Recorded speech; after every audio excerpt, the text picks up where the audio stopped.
बेहद खूबसूरत कमरा और बेहद शांत माहौल।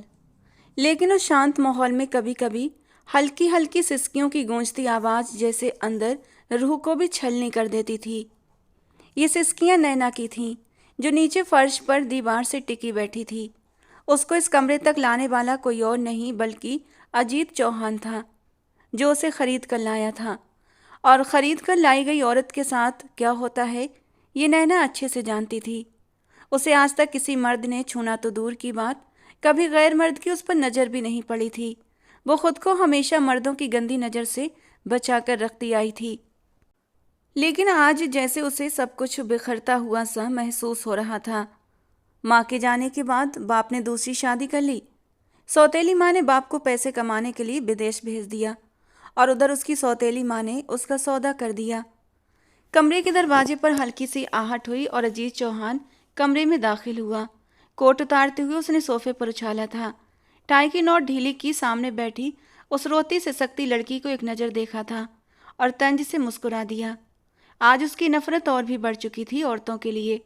औरत जात सिर्फ और सिर्फ नफरत करने के लायक होती है, उसने दिल में सोचा। लेकिन इसके बावजूद पता नहीं क्यों वो इस लड़की को खरीद कर लाया था। धीरे से चलता हुआ वो उसके सामने घुटनों के बल बैठा था। नैना ने अपना झुका चेहरा ऊपर उठाया। रोया रोया गुलाबी चेहरा, बड़ी बड़ी आंखें जो रोने की वजह से गुलाबी हो रही थीं, छोटी सी नाक और लाल अनारी कांपते होंठ। वो हुस्न का शाहकार थी। अजीत को यकीन नहीं हो रहा था कि उसकी नेचुरल खूबसूरती है। भला कोई इतना खूबसूरत कैसे हो सकता है। जब वो इस लड़की को यहाँ लेकर आया था तब उसने अपना चेहरा काली चादर में छुपाया हुआ था। किसी ट्रांस की सी हालत में अजीत ने अपना हाथ उसके चेहरे की तरफ बढ़ाया कि नैना एकदम बिदक कर पीछे हटी थी। उसके यूं डरने पर अजीत के चेहरे पर एक साया सा आकर लहराया था। इतना क्यों डर रही हो? सिर्फ एक रात की ही तो बात है, उसके बाद तुम आज़ाद हो जाओगी। बाहर जोर से बादल गरज उठे थे और उससे कहीं ज़्यादा नैना के दिलो दिमाग में धमाके हो रहे थे। आसमान पर काली घटाएं इस तरह छाई थीं जैसे आज वो जमीन बालों के गुनाहों पर पर्दा डालने की नाकाम कोशिश कर रही हों। जयपुर के उस खामोश माहौल में स्थित उस वीरान फार्म हाउस के बाहर तूफानी बारिश का शोर था, लेकिन कमरे के भीतर नैना की जिंदगी में उठा तूफान बाहर के मौसम से कहीं ज़्यादा भयावह था। अजीत चौहान की ठंडी और निर्दयी नज़रों की तपिश अपने वजूद पर महसूस करते हुए नैना ने खुद को फर्श पर और से कोड़ा। उसके गुलाबी चेहरे पर डर की पीली परछाइयाँ फैल चुकी थीं और वो कांपते हाथों से बार बार अपनी फटी हुई चादर संभाल रही थी, जो उसकी इज्जत की आखिरी ढाल थी। उसके कानों में अभी अजीत के वही शब्द गूंज रहे थे, बस एक रात की तो बात है और फिर तुम आज़ाद हो। ये शब्द पिघले हुए शीशे की तरह उसकी सुनवाई में उतर गए थे। नैना, जो एक पंडित की बेटी थी और जिसकी रगों में संस्कार और मान प्रतिष्ठा का रक्त दौड़ता था, उसके लिए ये पेशकश मौत से भी बदतर थी। उसने भीगी पलकों को उठाकर सामने खड़े उस खूबसूरत शानदार मगर पत्थर दिल इंसान को देखा, जिसकी आंखों में रहम नाम की कोई चीज़ नहीं थी। नैना ने अपनी सारी हिम्मत समेटी। वो जानती थी कि वो एक कमज़ोर लड़की है जिसे उसकी सौतेली माँ ने बेच दिया है, लेकिन वो ये भी जानती थी कि अगर आज वो चुप रही तो उसकी आत्मा हमेशा के लिए मर जाएगी। इज्जत गंवाने के बाद शायद वो एक पल भी जी न सके, और वो मरने से पहले एक आखिरी कोशिश तो कर ही सकती थी ना। कांपते होठों से उसने कहा, मैं आपके हाथ जोड़ती हूँ। मेरे साथ कोई भी नाजायज रिश्ता मत बनाइएगा। अगर आप मुझे पाना ही चाहते हैं, मुझसे अपनी कीमत वसूल करना चाहते हैं, तो मुझे इज्जत का नाम दे दीजिए। मुझसे शादी कर लें, चाहे वो एक रात के लिए ही क्यों ना हो। कम से कम मैं दुनिया और ख़ुद अपनी नज़रों में गुनहगार तो नहीं कहलाऊंगी। मुझे पत्नी बना लीजिए, रखेल मत बनाइए। नैना की ये बात सुनकर अजीत बुरी तरह चौंक गया था। उसका ऐसा कोई इरादा नहीं था कि वो उस लड़की के साथ कोई भी रिश्ता बनाता। आज तक किसी लड़की के करीब जाना तो दूर की बात, उसने कभी किसी लड़की को नज़र भरकर भी नहीं देखा था, और वजह थी उसकी औरत जात से नफरत। वो तो न जाने क्यों उस लड़की को वहाँ से बचा कर ले आया था और सुबह होते ही वो उसे किसी आश्रम वगैरह में छोड़ देता। लेकिन अब उस लड़की की बात सुनकर अजीत के होठों पर एक व्यंग भरी मुस्कान उभरी। उसने जेब में हाथ डाला और कमरे में टहलने लगा। अजीत चौहान, जिसे भावनाओं से कोई सरोकार नहीं था, उस लड़की के बहते आंसू भी उस पर कोई असर नहीं कर रहे थे। उसके दिमाग में अचानक एक खिड़की सी खुल गई। उसे अपनी दादी की वो शर्त याद आ गई जो पिछले 3 सालों से उसके गले का फंदा बनी हुई थी। उसके पिता ने मरने से पहले जायदाद और बिजनेस की सारी पावर ऑफ अटर्नी दादी के नाम कर दी थी और वसीयत की थी कि जब तक अजीत शादी करके घर नहीं बसाता उसे कारोबार का पूरा अधिकार नहीं मिलेगा। अजीत को अपने बिजनेस एम्पायर पर पूरा राज करने के लिए शादी की ज़रूरत थी और दादी किसी भी हाल में बिना बहू के कागजों पर दस्तखत करने को तैयार नहीं थी। अजीत रुक गया और उसने नैना को गहरी नज़रों से देखा। ये लड़की खूबसूरत थी, ख़ानदानी भी लगती थी और सबसे बड़ी बात मजबूर थी और पूरी तरह उसके कब्जे में थी। अजीत के दिमाग ने फौरन एक योजना बुन ली। उसने सोचा कि अगर वो इस लड़की से शादी कर ले तो दादी की शर्त पूरी हो जाएगी। वो नैना को हवेली लेकर दादी के कदमों में डाल देगा और उसी पल उनसे पावर ऑफ अटर्नी साइन करवा लेगा और जैसे ही जायदाद उसके नाम होगी वो नैना को तलाक देकर आज़ाद कर देगा और कुछ पैसे देकर उसका मुंह बंद कर देगा। उसका काम भी निकल जाएगा और ये लड़की भी उस पर कोई सवाल नहीं उठा पाएगी। ये सौदा उसे बेहद फ़ायदेमंद लगा। उसके चेहरे की सख्ती कुछ ढीली पड़ी और आंखों में स्वार्थ से भरी एक अजीब सी चमक उभर आई। वो नैना के करीब गया, झुककर बोला, शादी ठीक है। अगर तुम्हें अपनी इज्जत बचाने का इतना ही शौक है तो मैं तुमसे शादी करूँगा, अभी इसी वक्त। लेकिन याद रखना नैना शर्मा, ये शादी तुम्हारे लिए पनाह हो सकती है, मेरे लिए सिर्फ एक ज़रूरत है, इससे ज़्यादा कोई उम्मीद मत रखना। नैना को लगा जैसे उसे नई जिंदगी मिल गई हो। उसे अजीत के लहजे की ठंडक और उसके इरादों की सच्चाई का अंदाज़ा नहीं था। उसके लिए तो इतना ही काफ़ी था कि वो पाप से बच रही है। अजीत ने उसी पल अपने मैनेजर को फ़ोन किया और पास के मंदिर में इंतज़ाम करने का हुक्म दे दिया। बारिश अब भी बेहिसाब बरस रही थी। जब अजीत नैना को लेकर मंदिर पहुंचा, रात के सन्नाटे में मंदिर वीरान था। दियों की टिमटिमाती लौ में देवी देवताओं की मूर्तियां खामोश गवाह बनी खड़ी थीं। पंडित जी ने हड़बड़ाते हुए मंत्र पढ़े। नैना के लिए ये पल सपने और हकीकत के बीच झूलते हुए किसी अनजाने सफ़र जैसे थे। जब अजीत ने उसकी मांग में सिंदूर भरा तो उसका हाथ बेजान था। उसकी आंखों में प्यार की एक भी झलक नहीं थी, बल्कि जीत का वो नशा था जिसमें उसे साफ दिखाई दे रहा था कि अब जायदाद उसकी मुट्ठी में आने वाली है। 7 फेरे लेते हुए नैना ने दिल ही दिल में ये कसम खाई कि वो इस रिश्ते को निभाएगी, चाहे हालात कितने ही कठिन क्यों न हों। मगर उसी वक्त अजीत ये सोच रहा था कि ये तमाशा जितनी जल्दी ख़त्म हो और वो उतनी ही जल्दी उसे कागजात मिल जाएं जिनके लिए उसने ये सब रचा था। शादी पूरी होते ही अजीत ने नैना का हाथ पकड़ा और लगभग खींचते हुए उसे गाड़ी में बिठा दिया। अब गाड़ी का रुख फार्म हाउस नहीं बल्कि शहर की ओर था, जहां चौहान हवेली उसका इंतजार कर रही थी। पूरे रास्ते गाड़ी में मौत सा सन्नाटा पसरा रहा। नैना खिड़की से बाहर भागते हुए पेड़ों और इमारतों को देखती रही। उसका दिल जोर जोर से धड़क रहा था। उसे अंदाजा नहीं था कि जिस हवेली में वो जा रही है वहाँ उसका क्या हश्र होगा। क्या अजीत का परिवार उसे अपनाएगा या फिर ये शादी उसके लिए एक और कैद बन जाएगी। उधर अजीत गाड़ी चलाते हुए अपने ही ख्यालों में मगन था। उसके होठों पर एक विजयी मुस्कान तैर रही थी। वो सोच रहा था कि आज रात ही दादी के सामने नैना को पेश करके वो कागजों पर अंगूठा लगवा लेगा और सुबह होते ही वो इस शहर का सबसे ताकतवर आदमी बन जाएगा। दादी की रोक टोक से उसे हमेशा के लिए आज़ादी मिल जाएगी। जब गाड़ी एक पौष इलाके में दाखिल होकर उस आलीशान हवेली के भव्य गेट के सामने आकर रुकी तो नैना की आंखें हैरत से फैल गईं। वो हवेली किसी शाही महल से कम नहीं थी। ऊंची दीवारें, फैला हुआ लॉन और चकाचौंध करती रोशनियां इस बात का ऐलान कर रही थीं कि यहाँ रहने वाले साधारण लोग नहीं हैं। चौकीदार ने झुककर सलाम किया और भारी गेट खोल दिए। अजीत ने गाड़ी पोर्च में खड़ी की और नैना की ओर ठंडे हुक्म देते लहजे में कहा, चलो नीचे उतरो और याद रखना दादी के सामने जुबान मत खोलना, बस खामोश रहना और नई नवेली शर्माती हुई दुल्हन बनने का नाटक करना, बाकी सब मैं संभाल लूँगा। नैना ने सहमी हुई गर्दन हिलाई और गाड़ी से नीचे उतरी। उसके पैरों में साफ झिझक और कपकपी थी।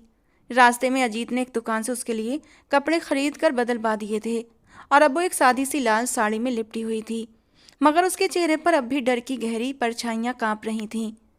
अजीत आगे बढ़ा और उसने उसका हाथ थाम लिया। ये स्पर्श नैना को ढाढ़स देने के लिए नहीं बल्कि उसे काबू में रखने के लिए था। दोनों मुख्य द्वार की ओर बढ़े।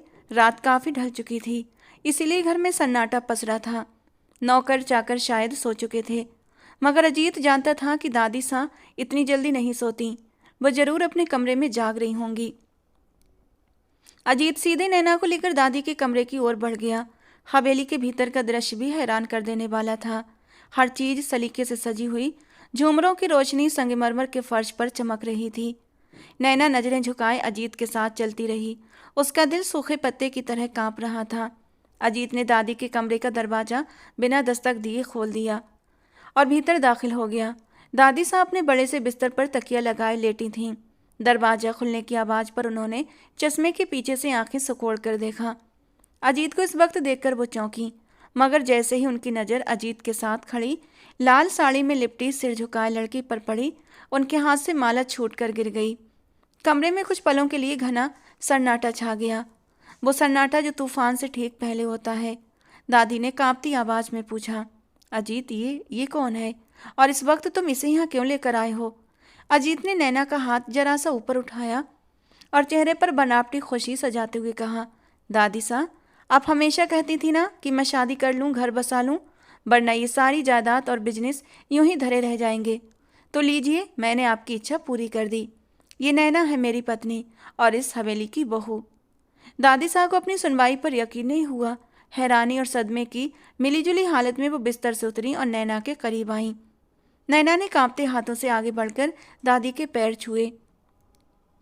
ये उसके संस्कार थे जो उसने अपने पिता से सीखे थे। दादी ने नैना का चेहरा ऊपर उठाया।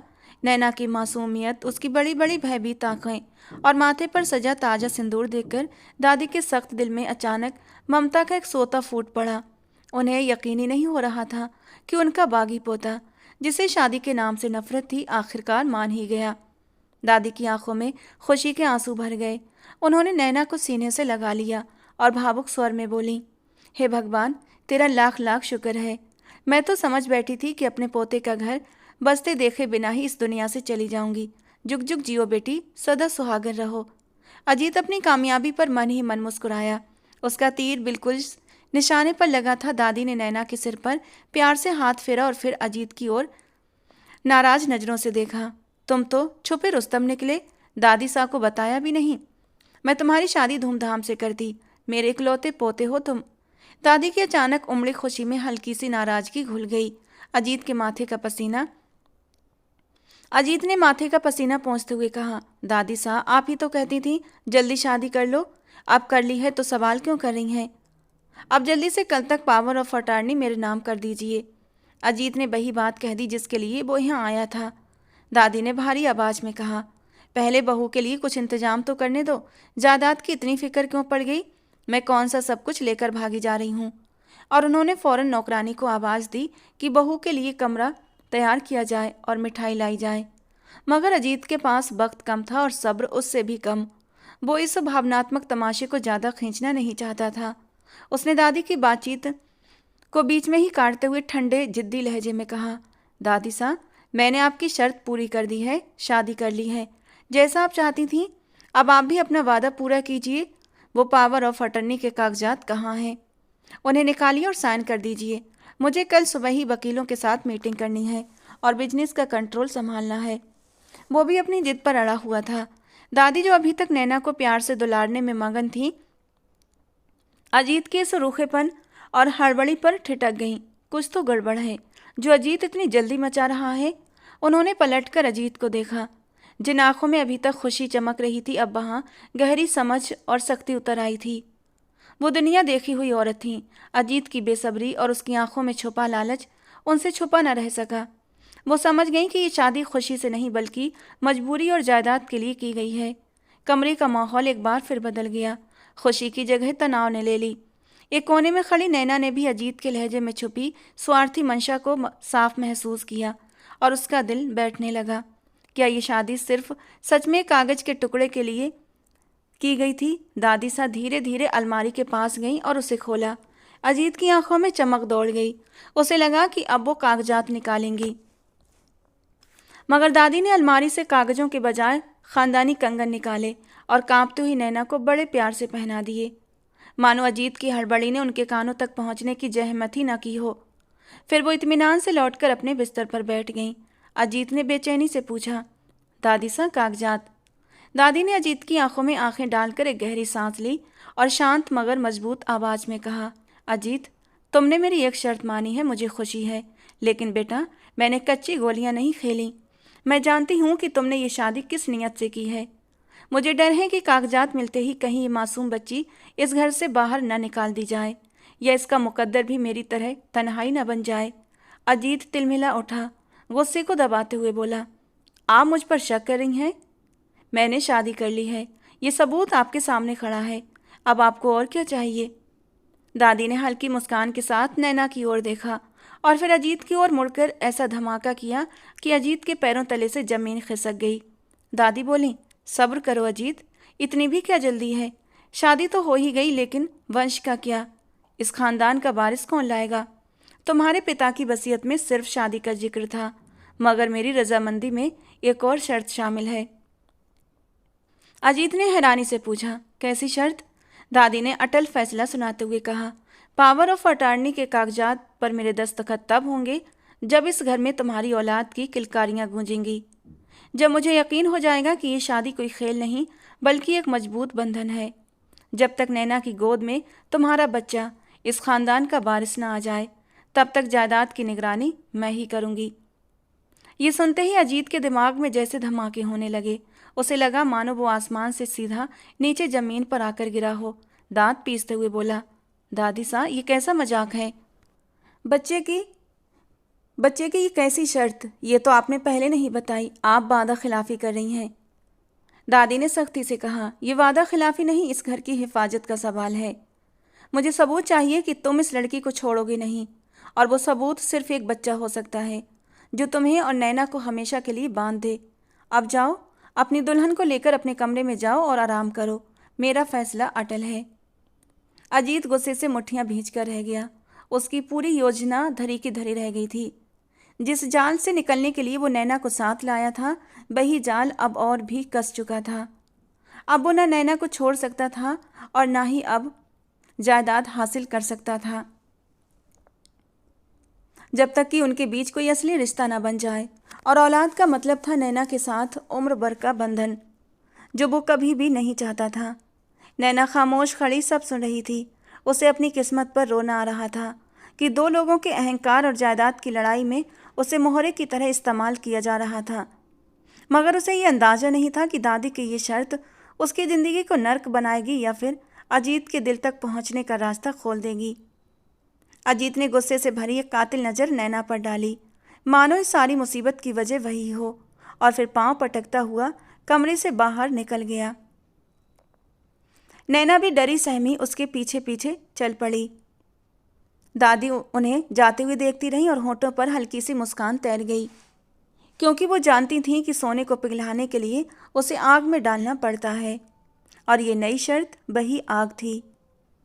हवेली के उस विशाल भव्य और आलीशान बेडरूम में सन्नाटा इतना गहरा था कि अगर सुई भी गिरती तो उसकी आवाज़ धमाके से कम न लगती। दीवारों पर सजी महंगी पेंटिंग्स और छत से लटकता झूमर नैना की आंखों में चुभ रहा था। वो अभी दरवाजे से लगी खड़ी थी। उसका दिल घायल परिंदे की तरफ फड़फड़ा रहा था, क्योंकि दादी सा की नई शर्त ने उसकी ज़िंदगी को ऐसी बंद गली में धकेल दिया था जहाँ से लौटने का कोई भी रास्ता उसे नज़र नहीं आ रहा था, और आगे बढ़ने के लिए उसे अपने ज़मीर का कत्ल करना पड़ता। अजीत चौहान, जो गुस्से की आग में बेचैनी से टहल रहा था, अचानक रुका। उसने अपनी टाई की गांठ ढीली की और एक झटके में उतारकर सोफे पर फेंक दी। उसकी आंखों में खून उतर आया था। वो तेज तेज कदमों से नैना की ओर बढ़ा और उसके बाजू को अपने लोहे सी पकड़ में जकड़ते हुए गुर्रा कर बोला, बहुत खुश होगी तुम आज, है ना? दादी साहब को अपनी मासूमियत के जाल में फंसा लिया तुमने। ये तुम्हारी ही चाल थी ना कि बच्चे के पैदा होने तक मैं जायदाद का मालिक नहीं बन सकता। तुम चाहती हो कि इस घर में अपने पैर जमा लो और फिर मेरी दौलत पर राज करो। नैना दर्द के मारे करहा उठी। अजीत की उंगलियां बुरी तरह उसके नाजुक नरम बाजू में धंसती चली जा रही थीं। उसने आंसू भरी आंखों से अजीत को देखा और कांपती आवाज़ में बोली, मेरा यकीन कीजिए, मुझे दादी के शर्त के बारे में कुछ भी नहीं पता था। मुझे खुद नहीं मालूम कि मैं किस भंवर में फंस गई हूँ। मैंने तो वही किया जो आपने कहा था। मैं चुप रही। अब अगर दादी साहब औलाद की इच्छा कर रही हैं तो इसमें मेरा क्या कसूर? अजीत ने नफरत से उसे झटका दिया। नैना लड़खड़ाकर दीवार से जा टकराई। अजीत ने उंगली उठाकर चेतावनी दी। अपनी औकात मत भूलना नैना, तुम सिर्फ एक सौदा हो, 2 लाख में खरीदी हुई एक चीज़, और मैं चीज़ों से दिल नहीं लगाता। दादी की शर्त अपनी जगह है, लेकिन मेरा फैसला अटल है। तुम इस कमरे में रहोगी जरूर, दुनिया की नज़र में मेरी बीबी कहलाओगी, मगर इस चार दीवारी के भीतर तुम्हारी हैसियत एक अजनबी से ज़्यादा नहीं। मुझे तुमसे कोई औलाद नहीं चाहिए। जायदाद पाने का मैं कोई और रास्ता निकाल लूँगा, लेकिन तुम्हें अपने करीब नहीं आने दूँगा। आज रात तुम इस सोफे पर सोओगी और मैं बेड पर। और ख़बरदार, मेरे सोने के बाद कोई आवाज़ निकाली तो। नैना ने चुपचाप सिर झुका लिया। उसके पास कहने को कुछ भी नहीं था। वो सिमट कर सोफे के कोने पर जा बैठी। फिर अपनी लाल साड़ी का पल्लू अपने चारों ओर लपेट लिया। ये उसकी सुहागरात थी, मगर उसकी आंखों में सपनों की जगह डर और अपमान की परछाइयाँ तैर रही थीं। अजीत ने लाइट्स ऑफ की और बेड पर आकर लेट गया। नैना अंधेरे में अपनी किस्मत पर आंसू बहाती रही। उसे लगा जैसे ये रात कभी ख़त्म ही नहीं होगी, मगर वक्त का पहिया चलता ही रहता है। सुबह का सूरज किरणें लेकर निकला तो हवेली में चहल पहल शुरू हो गई। नैना जो सारी रात जागती रही थी, फुर्ती से उठी और बाथरूम में जाकर खुद को संभाला। उसे दादी के सामने खुशमिजाज दुल्हन का रूप धारण करना था। जब वो नीचे हॉल में पहुंची तो दादी साहब नौकरों को हिदायतें दे रही थीं। नैना को देखते ही उनका चेहरा खुशी से खिल उठा। उन्होंने उसे अपने पास बिठाया और प्यार से उसके माथे को चूम लिया। थोड़ी देर के बाद ही अजीत भी नीचे आ गया, चेहरे पर वही बनावटी मुस्कान ओढ़े जो वो दादी के सामने पहन लेता था। दादी ने नौकरानी को इशारा किया। एक बड़ी सी चांदी की परात लाई गई जिसमें दूध और गुलाब की पंखुड़ियाँ भरी हुई थीं, और उसी में एक अंगूठी डाल दी गई। ये अंगूठी ढूंढने की रस्म थी जो वहाँ शादियों का एक अहम हिस्सा मानी जाती थी। दादी मुस्कुराते हुए बोली, चलो देखते हैं सारी जिंदगी इस रिश्ते में किसका राज चलेगा। जो अंगूठी ढूंढेगा वही घर का हाकिम होगा। नैना और अजीत को आमने सामने बिठा दिया गया। नैना का मन बिल्कुल नहीं था इस खेल का हिस्सा बनने का, क्योंकि वो जानती थी उसकी हैसियत एक कैदी से ज़्यादा नहीं, और कैदियों का कोई राज नहीं होता। मगर दादी की खुशी के लिए उसने अपना हाथ दूध से भरे बर्तन में डाल दिया। उधर से अजीत ने भी अपना हाथ डाल दिया। दूध के भीतर दोनों के हाथ आपस में टकराए तो नैना को अजीत के स्पर्श से जैसे एक करंट सा लगा। जल्दी से घबराकर उसने अपना हाथ पीछे खींचना चाहा, मगर अजीत ने दूध के अंदर ही उसकी कलाई को बेरहमी से जकड़ लिया। नैना चौंक कर अजीत की तरफ देखने लगी। अजीत की आंखों में एक ठंडी सी जंग चल रही थी। उसकी निगाहें साफ कह रही थीं, जीतने की कोशिश भी मत करना।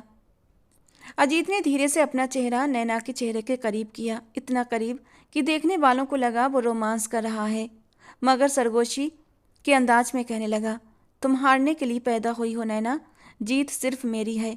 याद रखना, तुम बिकाऊ हो और मैं खरीदार। नैना की आंखों में आंसू तैरने लगे। उस एक जुमले ने उसके दिल को छलनी कर दिया था। टूटकर उसने अपनी उंगलियां ढीली छोड़ दी और अंगूठी अजीत की तरफ सरका दी। अजीत ने फौरन अंगूठी अपनी मुट्ठी में दबाई, बाहर निकाली और हवा में लहराते हुए जीत का ऐलान कर दिया। दादी और नौकरों ने तालियां बजाईं। दादी हंसते हुए बोली, अरे वाह अजीत, लगता है बहू रानी सारी उम्र तुम्हारी ही सुनेगी। अजीत ने विजयी अंदाज में नैना की ओर देखा, जैसे बिना शब्दों के कह रहा हो, देख लिया मेरा मुकाम। उसके बाद मुंह दिखाई की रस्म हुई। दादी ने अपने खानदानी जेवरात का एक भारी भरकम सा सेट निकाला और सोने के कंगन निकाले और नैना को पहना दिए, मगर वो सारे गहने नैना को फूलों की जगह कांटों की माला जैसे चुभ रहे थे, क्योंकि वो ये बात अच्छी तरह जानती थी, ये सब बस एक दिखावा है। अजीत उसे कभी दिल से नहीं अपनाएगा। दिन गुजरते गए और नैना ने खुद को हालात के सांचे में ढाल लिया। वो दिन भर दादी की सेवा करती, घर के कामों में हाथ बटाती और रात को खामोशी से सोफे पर सो जाती। अजीत और उसके बीच बातचीत नाम मात्र की थी। वो उसे पूरी तरह नज़रअंदाज करता था, जैसे उसका कोई वजूद ही ना हो। और फिर एक रात मौसम ने करवट बदल ली। मूसलाधार बारिश और तूफानी हवाओं ने हवेली को घेर लिया। रात के 2 बज चुके थे और अजीत अब तक घर नहीं लौटा था। न जाने क्यों नैना का दिल घबराए जा रहा था। वो बार बार जाकर खिड़की से बाहर झांक रही थी। अचानक ही नीचे गेट खुलने की आवाज़ आई। नैना दौड़ती हुई नीचे पहुंची।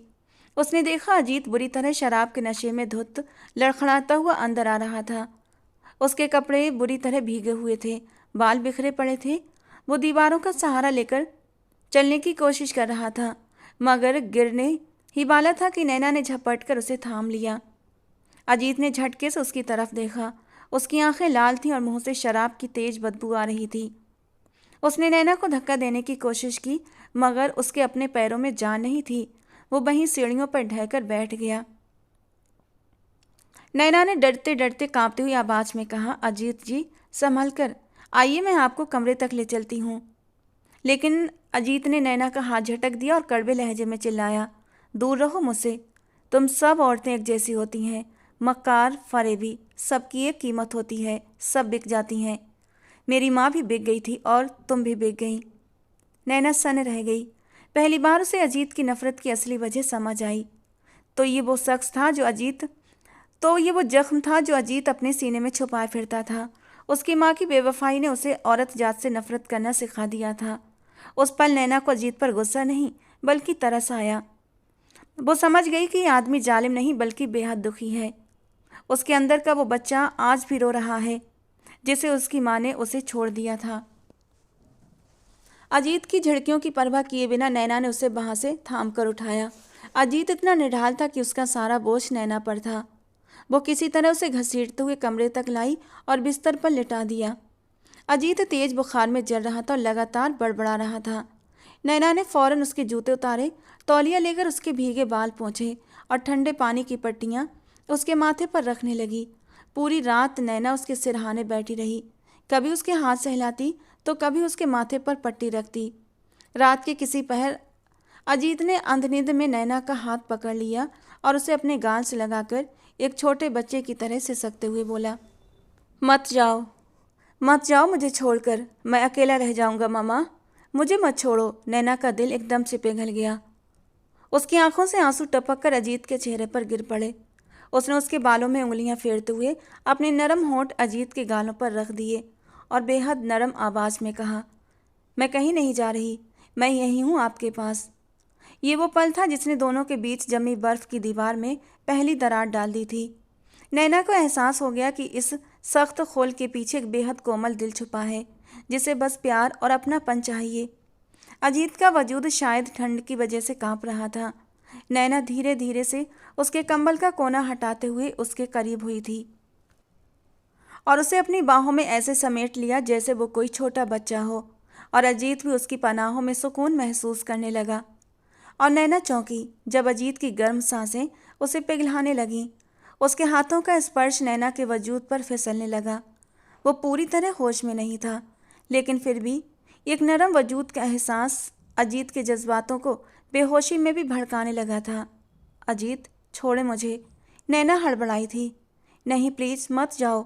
वो उसे कसकर बाहों में समेट चुका था और फिर धीरे धीरे उसे खुद के करीब से करीब करता चला गया। उसकी छुअन में, उसके होठों के नरम स्पर्श में नैना का वजूद भी मचलने लगा। और जब अजीत ने उसकी साड़ी का पल्लू हटाते उसके ब्लाउज की डोरियां खोली थीं, तो नैना ने सिसकी भरते हुए आंखें बंद कर लीं। और फिर वो पल जब अजीत उसकी नरम धड़कनों को महसूस करता, बड़े ही प्यार से धीरे धीरे उसकी नाजुकी में उतरता चला गया। दर्द और मदहोश भरी सिसकियां नैना के लबों से निकली थीं।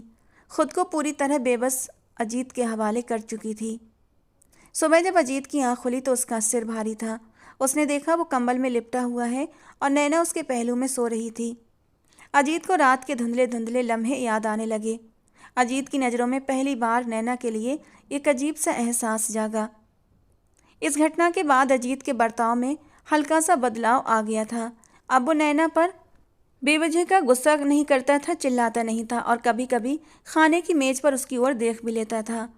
मगर दोनों के बीच का फासला अब भी बरकरार था, क्योंकि उस एक रात के बाद अजीत अब दोबारा उसके करीब नहीं आया था। इसी बीच करवा चौथ का त्यौहार आ गया। वो दिन जब पत्नियां अपने पतियों की लंबी उम्र के लिए पूरे दिन भूखी प्यासी रहती हैं। हवेली में भी तैयारियां अपने चरम पर थीं। दादी सा ने नैना को ख़ास तौर पर हिदायत दी थी कि वो ये व्रत रखे। नैना ने सुबह तड़के उठकर सरगी खाई और फिर पूरे दिन पानी की एक बूंद तक गले से नीचे नहीं उतारी। जब अजीत को ये बात पता चली तो वो शाम को दफ्तर से जल्दी लौट आया और सीधा कमरे में गया जहाँ नैना आईने के सामने खड़ी तैयार हो रही थी। उसने लाल रंग की बनारसी साड़ी पहन रखी थी, बालों में गजरा सजा था और हाथों में मेहंदी रची हुई थी।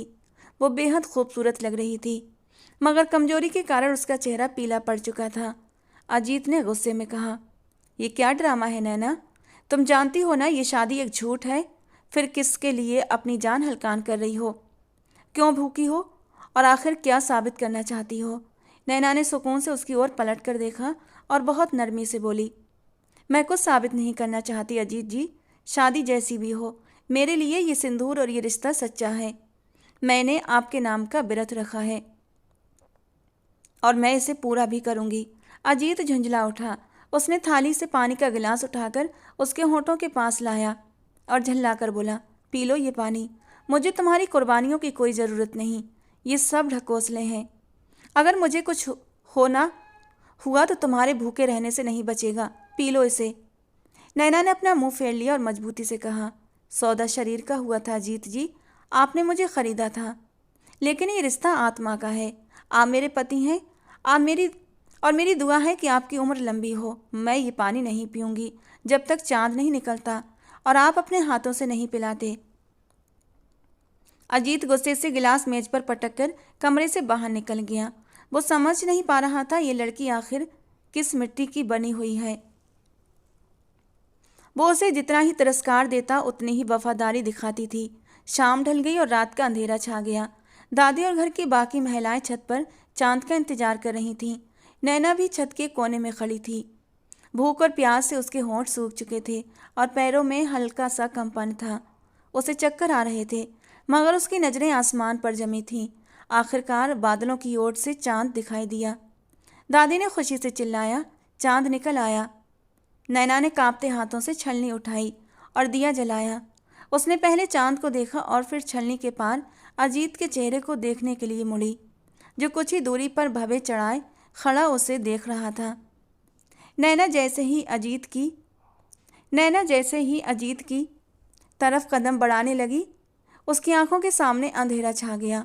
कमजोरी ने उसे पकड़ लिया। वो लड़खड़ाकर गिरने लगी। अजीत, जो एकदम लापरवाह बना खड़ा था, बिजली की तरह तेजी से आगे बढ़ा और नैना के जमीन पर गिरने से पहले ही उसे अपनी मजबूत बाहों में थाम लिया। नैना नीम बेहोशी की हालत में थी। अजीत के चेहरे पर घबराहट के लक्षण साफ थे। उसने तुरंत ही पास रखा हुआ पानी का गिलास उठाया और नैना के मुंह से लगाया। नैना ने बेहोशी में पानी के घूंट भरे। पानी की ठंडक उसके गले में उतरते ही उसकी जान में जान आई। उसने आंखें खोली और अजीत को देखा, जो उसे बड़ी ही फिक्र के साथ देख रहा था। दादी और कर्मचारी ये दृश्य देखकर मुस्कुरा रहे थे। उनके लिए ये प्रेम की चरम सीमा थी कि पोते ने गिरती हुई पत्नी को थामा और पानी पिलाया। अजीत को एहसास हुआ कि अनजाने में ही सही, लेकिन उसने नैना का व्रत पूरा करवा दिया है। उसने नैना को सीधा खड़ा किया और धीरे से कहा, तुम पागल हो गई हो क्या? जान लोगी क्या अपनी? नैना ने कमज़ोर सी मुस्कान के साथ कहा, जान तो आपकी मुट्ठी में है, बस आप सलामत रहें। अजीत उस पल कुछ न कह सका। उसके दिल की बंजर ज़मीन पर प्यार की पहली बूंद गिर चुकी थी। करवा चौथ का वो चांद नैना की जीत और अजीत की अनाकी हार बन गया था। उस रात अजीत को पहली बार एहसास हुआ कि नैना अब उसके लिए सिर्फ एक सौदा नहीं रही, बल्कि उसकी ज़िंदगी का एक ऐसा हिस्सा बनती जा रही है जिसे वो चाहकर भी अलग नहीं कर सकता। मगर वो ये नहीं जानता था कि अभी बहुत से तूफान बाकी हैं जो उनके इस कच्चे रिश्ते का इम्तिहान लेंगे। करवा चौथ की वो भावुक रात गुजरने के बाद हवेली की फिजाओं में एक खामोश सा बदलाव देखने को मिला। हालांकि अजीत ने जुबान से कुछ नहीं कहा था और ना ही उसके ठंडे रवैये में कोई ख़ास गर्मजोशी आई थी, लेकिन उसकी आंखों में नैना के लिए वो पहले वाला तिरस्कार अब बाकी नहीं था। वो नैना को अब एक खरीदी हुई चीज़ की बजाय एक जिंदा इंसान समझने लगा था, जिसके सीने में भी दिल धड़कता है। नैना जब नाश्ते की मेज़ पर अजीत को चाय बनाकर देती तो अजीत की उंगलियां नैना की उंगलियों से टकराती, तो वो अब अपना हाथ नहीं खींचता था, बल्कि एक गहरी नज़र उस पर डालकर फ़ोन में मगन हो जाता। ये खामोश रजामंदी नैना के लिए किसी बड़ी जीत से कम नहीं थी, मगर तकदीर को ये सुकून शायद मंजूर नहीं था। हवेली में एक बड़े जश्न की तैयारियां शुरू हो रही थीं। ये चौहान ग्रुप ऑफ इंडस्ट्रीज की सिल्वर जुबली की औपचारिकता थी, जिसे दादी साहब बहुत धूमधाम से मनाना चाहती थीं, और साथ ही वो शहर के सभी अमीर और बिजनेस टाइकून के सामने अपनी नई नवेली बहू की शोभा भी दिखाना चाहती थीं। नैना इस कार्यक्रम के नाम से ही घबरा गई थी। उसे भीड़ से डर लगता था, खासकर उन अमीर लोगों की नकली महफिलों से, जहां चेहरों पर मास्क और दिलों में पाखंड भरा होता है। मगर दादी का आदेश टाला नहीं जा सकता था। कार्यक्रम की शाम हवेली को दुल्हन की तरह सजाया गया। हर तरफ कुमकुमे रोशन थे और शहर की महंगी से महंगी गाड़ियां हवेली के पोर्च में खड़ी हुई थीं। नैना अपने कमरे में तैयार हो रही थी। आज उसने गहरे नीले रंग की भारी साड़ी पहन रखी थी, जिसे अजीत ने खुद उसके लिए चुना था। वो आईने में अपने आप को देख रही थी।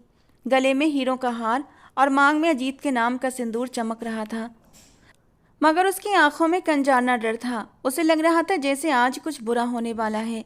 दरवाज़ा खुला और अजीत अंदर आया। उसने आज काली शेरवानी पहनी हुई थी और वो किसी शहजादे से कम नहीं लग रहा था। अजीत की नज़र जब नैना पर पड़ी तो उसके कदम वहीं ठिठक गए। नीले रंग में वो चांद का टुकड़ा लग रही थी। अजीत के दिल की धड़कन एक पल के लिए बेढंग हो गई। वो धीरे धीरे चलता हुआ उसके पास आया और आईने में उसके प्रतिबिंब को देखते हुए बोला, आज तुम वास्तव में चौहान परिवार की शान लग रही हो नैना।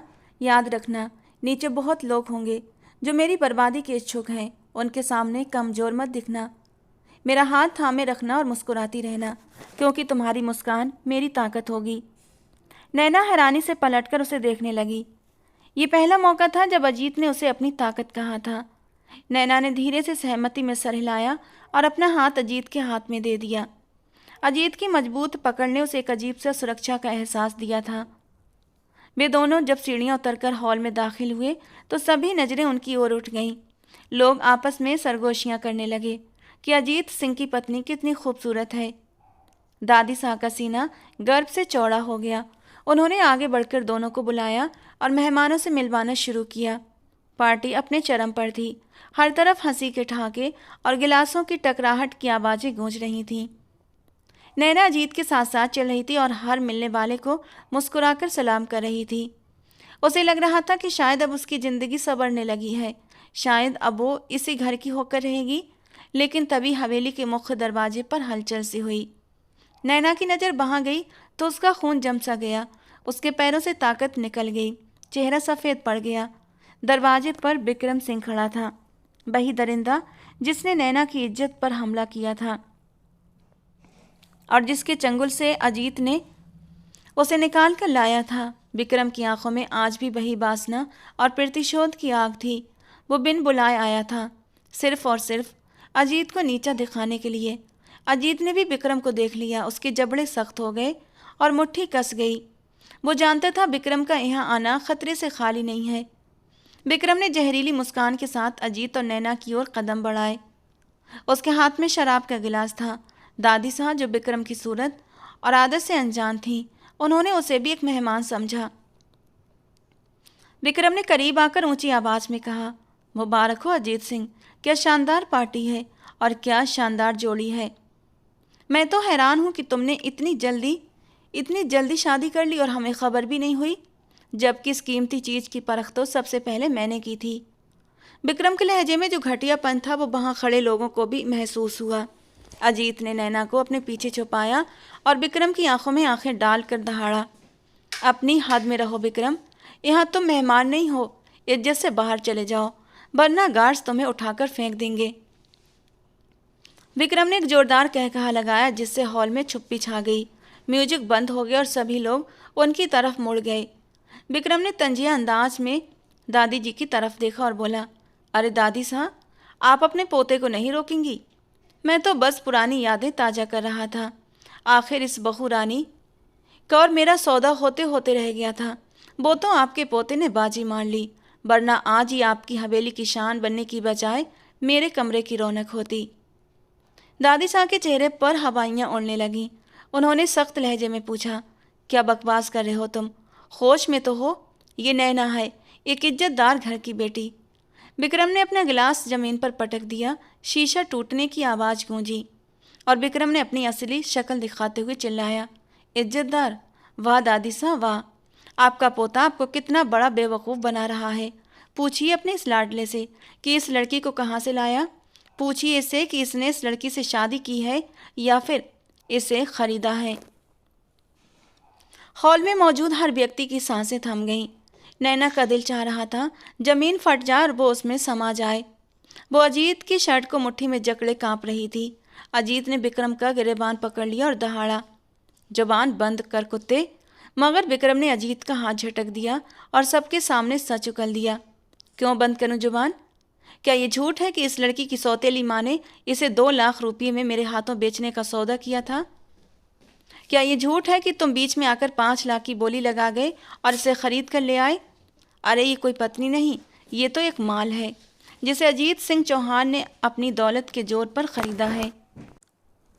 इसकी कीमत 2 लाख थी जिसे आपके पोते ने बढ़ाकर 5 लाख कर दिया। ये आपके परिवार की बहू नहीं बल्कि एक तवाइफ से भी बदतर है जिसका सौदा भरी महफिल में हुआ था। विक्रम के शब्द बम की तरह हवेली की छत पर गिरे। दादी साहब को लगा जैसे किसी ने उनके दिल पर खंजर चला दिया हो। उनका सिर चकराने लगा।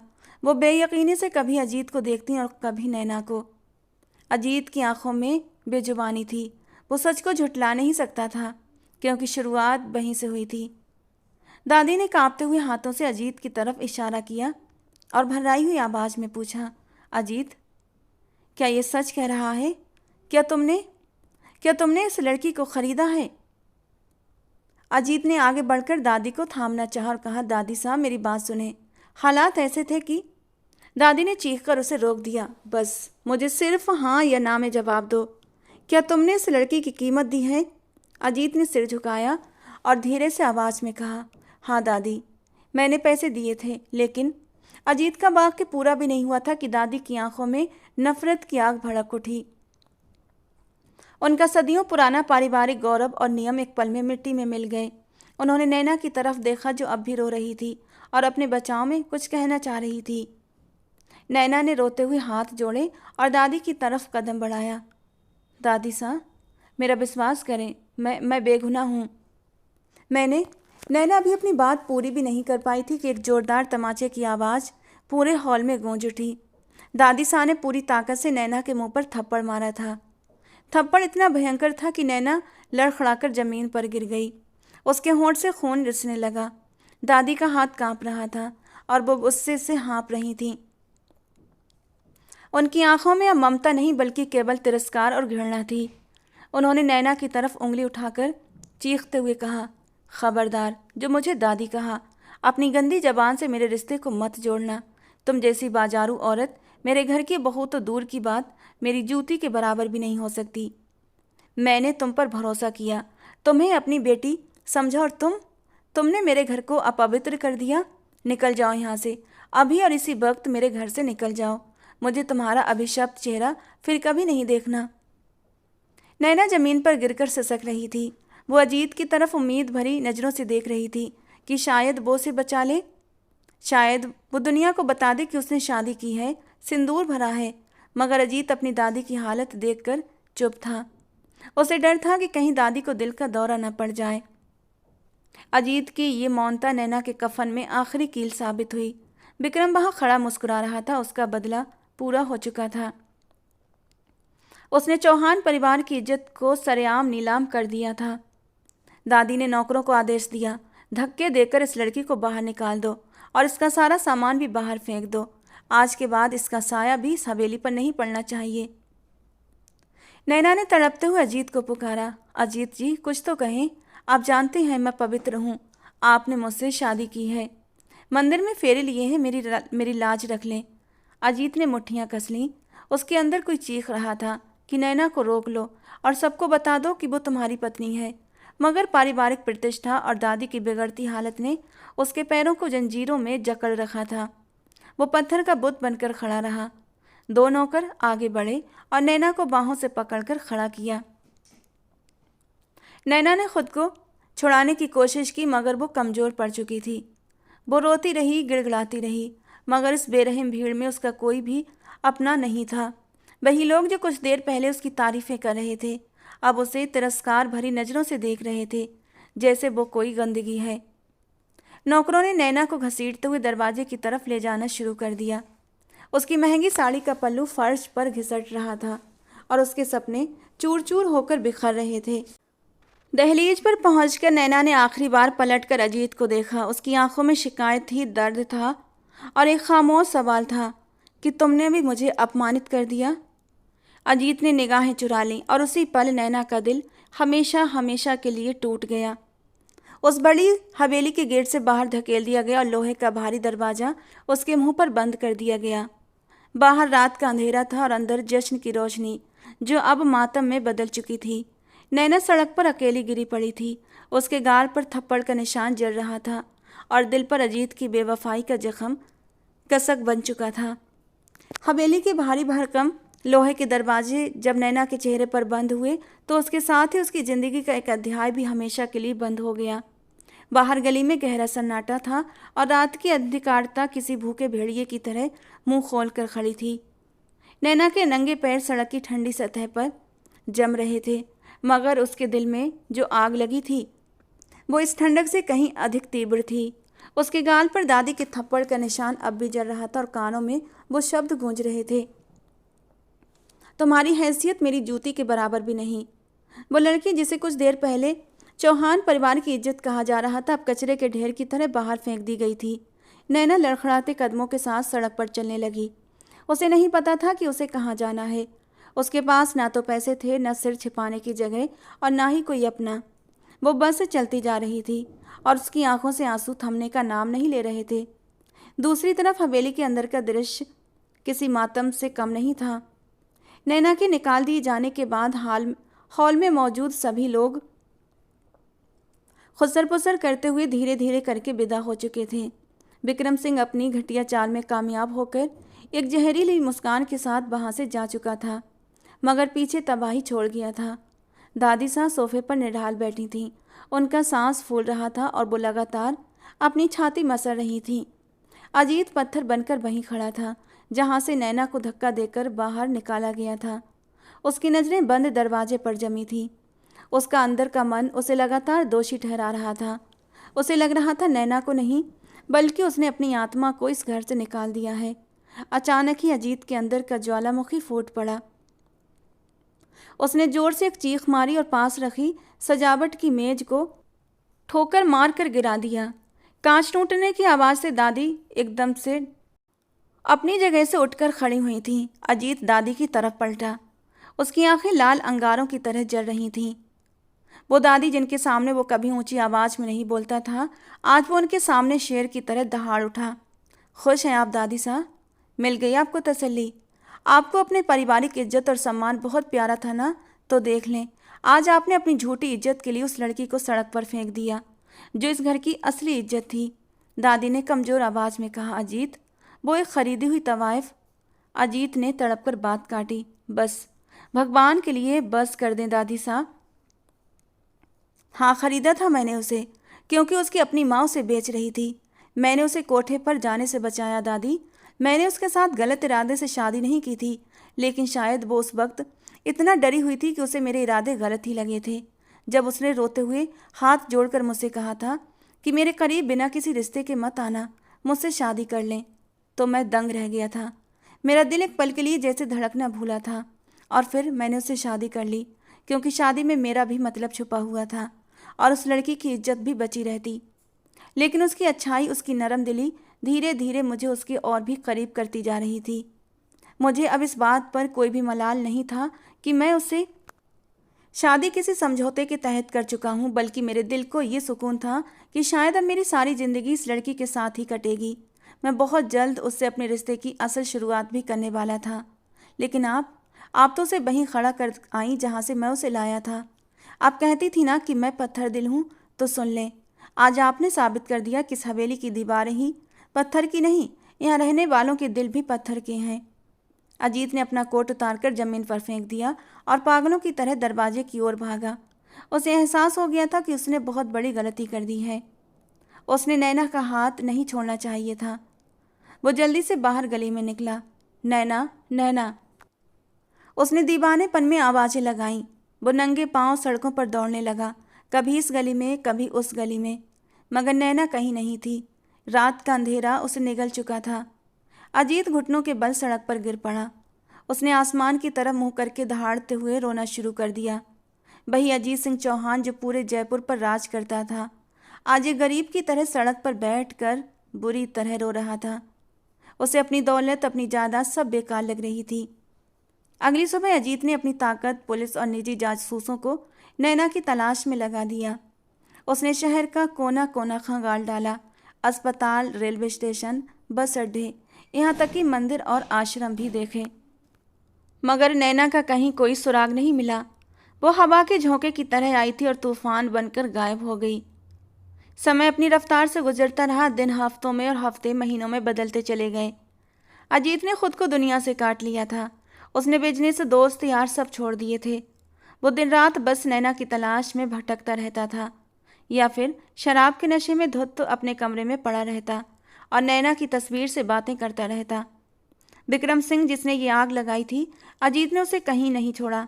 उसने अपनी बची खुची ताकत झोंक कर विक्रम के कारोबार को तहस नहस कर दिया और उसे जेल की सलाखों के पीछे भिजवा दिया। मगर इस बदले से भी उसे सुकून नहीं मिला था, क्योंकि उसका असली सुकून तो नैना के पास था। दूसरी ओर नैना किस्मत की ठोकरें खाती हुई जयपुर से बहुत दूर हरिद्वार पहुंच चुकी थी। वहां उसने एक बूढ़ी औरत के यहाँ पनाह ली जो फूलों की छोटी सी दुकान चलाती थी। नैना ने अपनी पहचान मिटा दी थी। वो अब चौहान परिवार की बहू नहीं, बल्कि एक साधारण सी मजदूर औरत थी जो सुबह सुबह उठकर मंदिर की सीढ़ियां धोती और फूलों की मालाएं बनाती थी। इसी दौरान नैना पर एक और सच्चाई खुली जिसने उसे हिलाकर रख दिया। उसे पता चला कि वो माँ बनने वाली है। अजीत की निशानी उसके भीतर पड़ रही है। यह खबर सुनकर नैना खुशी और दर्द के मिले जुले एहसास में फूट फूट कर रो पड़ी थी। खुशी इस बात की कि वो माँ बनने वाली है, और दर्द इस बात का कि उसके बच्चे के पिता ने उसे ठुकरा दिया था। नैना ने अपने पेट पर हाथ रखकर खुद से वादा किया, मेरा बच्चा कभी उस हवेली की छाया में नहीं जाएगा जहाँ रिश्तों से ज़्यादा दौलत की कदर होती है। मैं इसे खुद पालूंगी, अपनी मेहनत की कमाई से इसे बड़ा करूंगी। ये सिर्फ मेरा बच्चा होगा। नैना दिन रात मेहनत करती रही। गर्भ की पीड़ाओं के बावजूद वो रुकी नहीं। उसका रंग सांवला पड़ गया था, हाथ सख्त हो चुके थे, मगर उसकी आंखों में एक नई चमक थी, एक माँ के अटल संकल्प की चमक। 7 महीने बीत चुके थे। अजीत एक जिंदा लाश बन चुका था। दादी साहब अब अपने किए पर शर्मिंदा थीं और बिस्तर से लग चुकी थीं। वो अक्सर अजीत से कहती, मेरी बहू को ढूंढ लाओ, मुझसे बहुत बड़ा गुनाह हो गया है।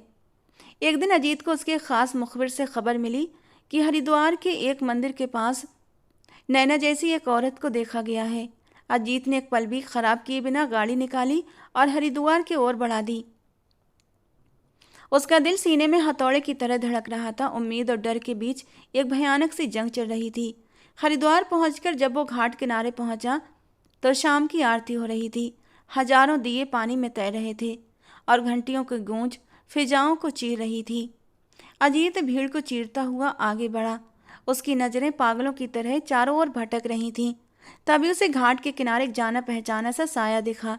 एक औरत सादी सी सूती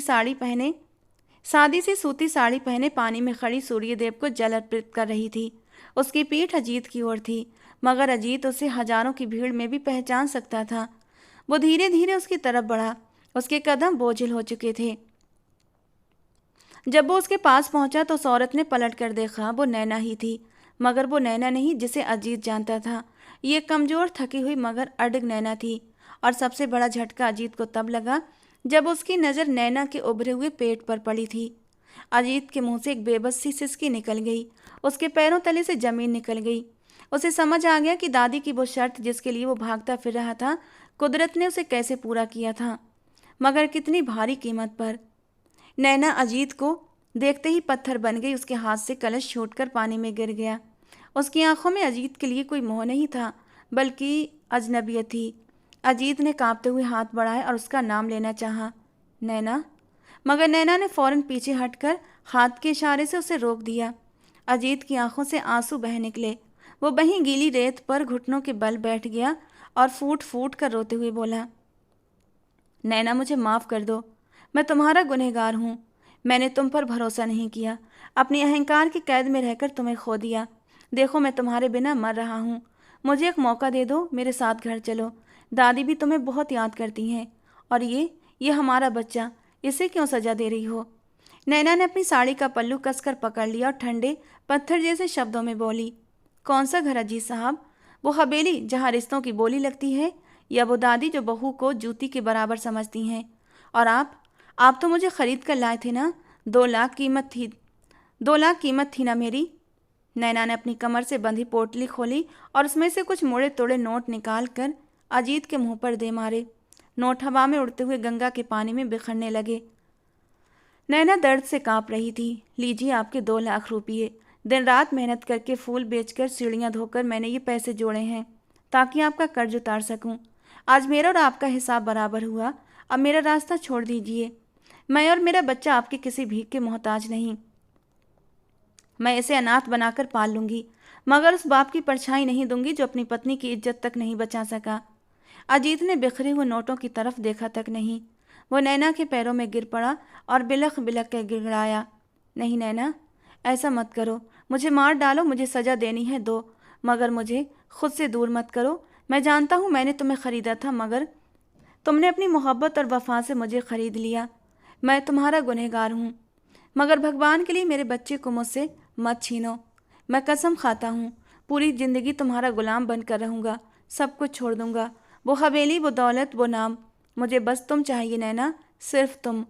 नैना ने अजीत को इस तरह टूट कर रोते हुए पहली बार देखा था।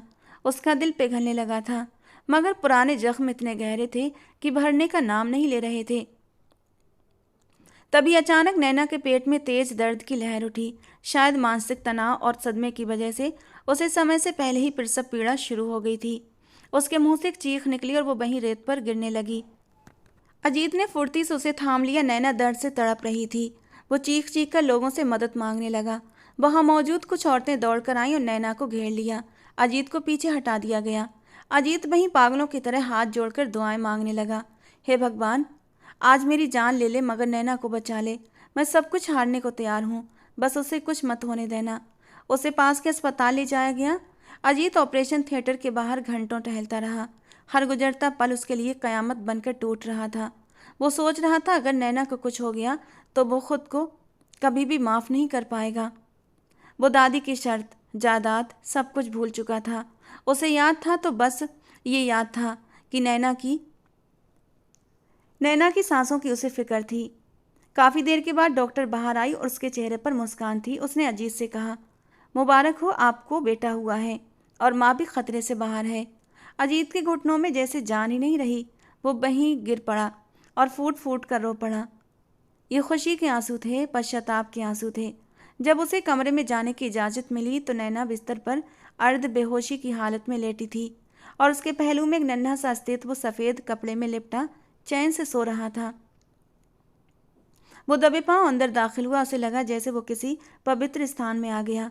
उसने पहले बच्चे को देखा। उसके नए नक्श बिल्कुल अजीत जैसे थे। वो चौहान परिवार का वारिस था, मगर अजीत के लिए वो सिर्फ नैना और उसकी मोहब्बत की निशानी था। अजीत ने कांपते हाथों से बच्चे के माथे को छुआ और फिर नैना के सिरहाने बैठ गया। नैना ने आंखें खोलकर उसे देखा। अब उसकी आंखों में गुस्सा नहीं था, बल्कि गहरी थकान और ममता की रोशनी थी। अजीत ने जेब से वही मंगलसूत्र निकाला जो नैना हवेली छोड़ते वक्त वहीं गेट पर उतार आई थी।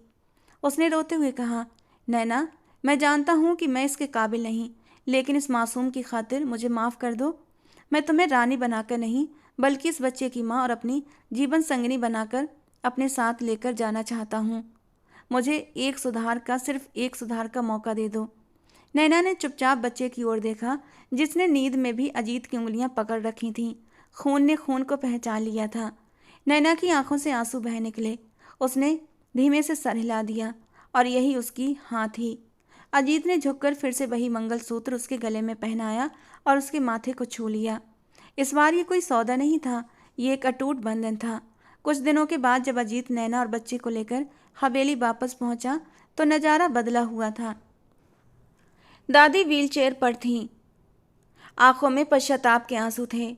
नैना को देखते ही उन्होंने हाथ जोड़ लिए। नैना आगे बढ़ी, उनके जुड़े हुए हाथ थामे और अपने बेटे को उनकी गोद में रख दिया। दादी ने बच्चे को सीने से लगा लिया और रोते हुए बोली, मेरी जायदाद का वारिस आ गया, लेकिन मैं हार गई बेटी। तेरी इज्जत और सब्र जीत गया। अजीत ने नैना को कंधे से थाम लिया। जो हवेली कभी सूनी थी, अब वहाँ बच्चे के रोने की आवाज़ गूंज रही थी, जो जीवन की निशानी थी। अजीत ने नैना के कान में फुसफुसाकर कहा, तुमने कहा था ना कि तुम कर्ज उतार दोगी। तुमने मुझे ये बेटा देकर ऐसा कर्ज चढ़ा दिया जिसे मैं 7 जन्मों तक नहीं उतार सकता। नैना मुस्कुरा दी और उस मुस्कान में उसके सारे दर्द धुल गए जो उसने सहे थे। मंगलसूत्र अब गुलामी की नहीं बल्कि प्रेम की निशानी बनकर उसके गले में चमक रहा था। और बाहर खड़ी अजीत की गाड़ियों की कतार और हवेली की शान शौकत अब नैना के कदमों में थी। लेकिन उसके लिए सबसे बड़ी दौलत वे दोनों लोग थे, उसका पति और उसका बेटा, जो इस बात का प्रमाण थे कि प्रेम खरीदा नहीं जाता, जीता जाता है। और कभी कभी इंसान को अपनी कीमत समझने के लिए आग के दरिया से गुजरना पड़ता है। नैना और अजीत ने वो दरिया पार कर लिया था और अब उनके सामने जिंदगी का एक शांत और खूबसूरत समंदर था। तो दोस्तों, आज की हमारी ये कहानी आपको कैसी लगी कमेंट बॉक्स में ज़रूर बताना। पसंद आई हो तो प्लीज़ लाइक करना। ऐसी और प्यारी सी रोमांटिक सी कहानियों के लिए हमारे चैनल को सब्सक्राइब करना। मिलते हैं दोस्तों अगली किसी नई और रोमांटिक सी कहानी के साथ।